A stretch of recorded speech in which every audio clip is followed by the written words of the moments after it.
Action ഒന്നും ചെയ്തിട്ടില്ല, പക്ഷേ യെസ്, ആക്ഷൻ സിനിമകൾ ഇഷ്ടമാണ്. Hopefully very very soon. എനിക്ക് തോന്നുന്നു സാനിയുടെ ഇപ്പത്തെ ഒരു ഫിസിക് കൊണ്ട് definitely you can make for a very very good action heroine. അത് മാത്രമല്ല ഞാൻ ശ്രദ്ധിച്ചത് നമ്മുടെ സോങ്ങിന്റെ വിഷ്വൽസ് ഒക്കെ കണ്ടപ്പം വളരെ മനോഹരമായിട്ടുള്ള വിഷ്വൽസ് ആണ്, നല്ല ബ്യൂട്ടിഫുൾ പ്ലേസസ്. അപ്പം ഷൂട്ടിംഗ് ഡേയ്സിനെ കുറിച്ച് ഓർക്കുമ്പോൾ പെട്ടെന്ന് മനസ്സിലേക്ക് വരുന്ന ഓർമ്മകൾ എന്താണ്? ഷൂട്ടിംഗ് ഡേയ്സ് നമ്മളുടെ കൂടുതലും മൂന്നാറിലൊക്കെ ആയിരുന്നു. മൂന്നാർ. ചേച്ചി, എന്താണ് ഈ ഒരു സിനിമയെ കുറിച്ച് പറയാനായിട്ടുള്ളത്? എല്ലാവർക്കും എൻ്റെ നമസ്കാരം. എല്ലാവരും പറഞ്ഞ പോലെ തന്നെ ഷാജി സാറിൻ്റെ പടത്തിൽ അഭിനയിക്കാൻ പറ്റുമെന്ന് പറയുന്നത് എന്നെ സംബന്ധിച്ചിടത്തോളം മലയാള സിനിമയിൽ അഭിനയിക്കുന്ന അല്ലെങ്കിൽ മലയാള സിനിമ സ്വപ്നം കാണുന്ന ഏതൊരു ആർട്ടിസ്റ്റിനെ സംബന്ധിച്ചിടത്തോളം വലിയ ഭാഗ്യമായിട്ട് തന്നെയാണ് ഞാൻ കരുതുന്നത്. അങ്ങനെ ഒരു അവസരം എനിക്ക് കിട്ടി. AK സാജൻ സാറിന് മുന്നേ ഞാൻ പടം ചെയ്തിട്ടുണ്ട്. ഇങ്ങനെ ഒരു കോള് വന്നപ്പോൾ തന്നെ ഞാൻ ഉടനെ AK സാജൻ സാറിനെയാണ് വിളിച്ചത്. സാറേ, ഫോട്ടോ എല്ലാം അയച്ചു കൊടുത്തിട്ടുണ്ട് സാർ, അതൊന്ന് എങ്ങനെയാണെന്ന് വെച്ചാൽ ഒന്ന് നോക്കണം. കാര്യം ഇതൊന്നും അങ്ങനെ ഇതൊക്കെ ഒരു ഭാഗ്യമാണ്, സിനിമ തന്നെ ഒരു ഭാഗ്യമാണ്. അപ്പോൾ അതുപോലെ തന്നെ അസീസൊക്കെ ഞാനുമാണ് ഇതിനകത്ത് പെയറായിട്ട് അഭിനയിക്കുന്നത്. എനിക്കറിയാവുന്ന ഒത്തിരി ആർട്ടിസ്റ്റുകളുണ്ടായിരുന്നു. അതുപോലെ തന്നെ ശരവൺ സാർ, അദ്ദേഹത്തിൻ്റെ ഒരുപാട് സിനിമകൾ നമ്മൾ കണ്ടിട്ടുണ്ട്. ലെജൻഡറി ആയിട്ടുള്ള ഒത്തിരി പേരുടെ വർക്ക് ചെയ്യാനുള്ള ഭാഗ്യമുണ്ടായി. അതിനൊക്കെ അപ്പുറം ജോജി ചേട്ടൻ, ഞാൻ സെക്കൻഡ് ക്ലാസ് യാത്രയിൽ ജോജി ചേട്ടൻ ഞാനും വേറായിട്ട് ചെയ്തതാണ്.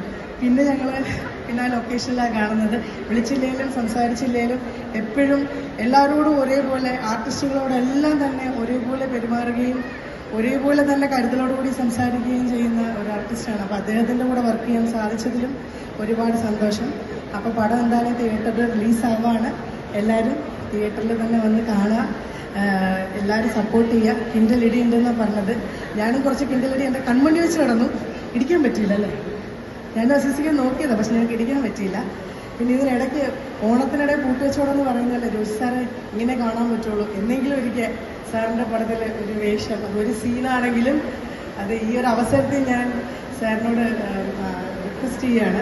കാരണം ഇങ്ങനെ അല്ലാണ്ട് ഒരു അവസരം അദ്ദേഹത്തെ കാണാനോ അല്ലെങ്കിൽ സംസാരിക്കാനോ കിട്ടില്ല. അപ്പോൾ എന്തായാലും ഒത്തിരി സന്തോഷം. ഷാജി സാർ ഇവിടെ, ഷാജി സാറെ താങ്ക് യു സോ മച്ച്. ജോജേട്ടാ താങ്ക് യു. പ്രൊഡ്യൂസർ എല്ലാവർക്കും, ഇതിനകത്ത് വർക്ക് ചെയ്ത എല്ലാവർക്കും, ഇവരുടെ എല്ലാവരുടെയും കൂടെ വർക്ക് ചെയ്യാനൊരു ഭാഗ്യം ലഭിച്ചതിൽ ഞാൻ ഒത്തിരി ദൈവത്തിനോട് നന്ദി പറയുന്നു. Thank you. എടുത്ത് കളയുന്നത് എനിക്ക് ഒരുപാട് വിഷമമുണ്ട്. എൻ്റെ മോനെ ഒന്നീ സാറിനെ നേരിട്ട് കണ്ട് ചാൻസ് ചോദിക്കണം, ഇങ്ങനെ കൊടുത്തിട്ടൊന്നും കാര്യമില്ല. ചിലപ്പോൾ സാറ് നോക്കിയാലായി, ഇല്ലെങ്കില്ല.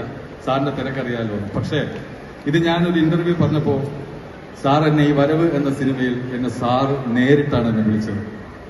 അതില് ഈ പടത്തിന്റെ ഏറ്റവും, കാരണം ഇപ്പം ദീപക് പറഞ്ഞതുപോലെ ഈ പടത്തിന്റെ ഏറ്റവും വലിയ പ്രത്യേകത എന്ന് പറയുന്നത്, ഞങ്ങൾക്ക് പ്രത്യേകത എന്ന് പറയുന്നത് ഷാജി കൈലാസ് എന്ന അദ്ദേഹം സാറിന്റെ പടത്തിൽ ചെയ്തത് തന്നെയാണ് ഏറ്റവും വലുത്. അപ്പൊ ഈ പടം ഞങ്ങൾ എല്ലാവരും ആത്മാർത്ഥതയോടുകൂടിയാണ് എല്ലാവരും ചെയ്തത്. ദൈവാനുഗ്രഹം കൊണ്ട് പടം വിജയിക്കാൻ എല്ലാവരും സപ്പോർട്ട് ചെയ്യുക. എല്ലാവരും സിനിമ തിയേറ്ററിൽ പോയി കാണുക. നല്ലൊരു കിൻഡല് ഇടി തന്നെയായിരിക്കും ജോർജ് ഓണന്റെ. Thank you so much. എല്ലാവർക്കും നമസ്കാരം. ഞാൻ ലേറ്റായതിന് സോറി. ഞാൻ ചാലക്കുടി അതിരപ്പള്ളി വാഴച്ചാലിലാണ് ഷൂട്ടിങ്ങാണ്. അവിടുന്ന് വന്നുകൊണ്ട് നല്ല ബ്ലോക്ക് കിട്ടിയോണ്ട് വൈകിപ്പോയതാണ്. എന്നെ ഇടിക്കാൻ പഠിപ്പിച്ച ആളാണ് അത് ഇവിടെ ഇരിക്കുന്ന ജോസ്. കാരണം ഞാൻ കളറൊക്കെ ചെയ്ത് നരച്ച മുടിയൊക്കെ ജോസഫ് അഭിനയിക്കുന്ന സമയത്ത് എന്നെ വിളിച്ച് പൊറിഞ്ചുവാക്കി. അതെനിക്ക് ചെയ്യാൻ പറ്റുമെന്ന് പോലും ഒരു ഐഡിയ ഉണ്ടായിരുന്നില്ല. അപ്പോൾ ആ വേഷം എന്നെ വെച്ച് ചെയ്ത് എനിക്ക് ധൈര്യം തന്ന ജോഷി സാറാണ്. അതിനുശേഷം ആന്റണി ചെയ്തു. ഇനി അടുത്തത് പറയണമെന്നുണ്ടെങ്കിൽ ജോഷി സാറിന്റെ സിനിമയിൽ ഞാൻ ജൂനിയർ ആർട്ടിസ്റ്റായിട്ട് അഭിനയിച്ചിട്ടുണ്ട്. ഷാജി സാറിന്റെ ബാബ കല്യാണി എന്നുള്ള സിനിമയിൽ ഞാൻ ജൂനിയർ ആർട്ടിസ്റ്റ് ആയിരുന്നു. അതിൽ ലാലേട്ടനെ ക്ലോസ് റേഞ്ചിൽ കണ്ടത് ആ പടത്തിൽ വെച്ചിട്ടാണ്. അതിനു മുമ്പ് കൊല്ലേട്ടൻ എന്നുള്ള സിനിമയുടെ സെറ്റിന്റെ പുറത്തു നിന്ന് ഷൂട്ടിംഗ് കാണാനുള്ള അവസരം ഉണ്ടായി.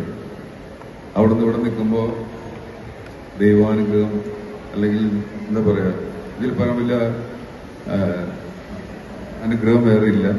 ഇത്രയും വലിയ ഡയറക്ടേഴ്സിന്റെ കൂടെയൊക്കെ വർക്ക് ചെയ്യാൻ പറ്റുന്നത്. അപ്പോൾ ഞാൻ ഭയങ്കര ഹാപ്പിയാണ്. ഇടിയൊക്കെ ഇടിച്ചിട്ടുണ്ട്, പറ്റാവുന്നത്ര ഇടിച്ചിട്ടുണ്ട്. അപ്പോൾ നിങ്ങളെല്ലാവരെ പോലെ ഞാനും ഈ സിനിമയ്ക്ക് വേണ്ടി വെയിറ്റ് ചെയ്യാറ്. കാരണം ഇവരുടെ പോലെ തന്നെ ഞാനും ഇതിന്റെ ഒരു ഭാഗമാവാൻ പറ്റിയതിൽ എല്ലാവരെ പോലെ സന്തോഷിക്കുന്നു. കൂടി പോരെ സത്യം പറഞ്ഞ. കാരണം ഇത്രയും പേര് കാരണമാണ് വരവെന്ന ഈ ഒരു സിനിമ നമ്മളിലേക്ക് എത്തുന്നത്. ഒരിക്കൽ കൂടി നല്ലൊരു കൈയടി നൽകി നമുക്ക് അവരെ വേദിയിലേക്ക് സ്വാഗതം ചെയ്യാം. അപ്പൊ ഇനി ഈ സിനിമയെ കുറിച്ച് നമുക്ക് ആദ്യം ഡയറക്ടറിനോട് തന്നെ ചോദിക്കാം. പറയുന്നില്ലേ? ഓക്കെ, ഡയറക്ടർ പക്ഷെ കുറച്ച് കഴിയുമ്പോൾ പറയണം. അപ്പൊ എല്ലാം സാജൻ സാറാണ്. അപ്പൊ AK സാജൻ സാറിനോട് ഞങ്ങൾ ചോദിക്കുകയാണ്. തീർച്ചയായും ഒരുപാട് എക്സൈറ്റഡ് ആണ് ഈ ഒരു സിനിമ വരുന്നുണ്ട് എന്നറിഞ്ഞപ്പോൾ തൊട്ട്. കാരണം ഒരു സൈഡിൽ ഷാജി കൈലാസ്, മറ്റേ സൈഡിൽ ജോർജ് ജോർജ്.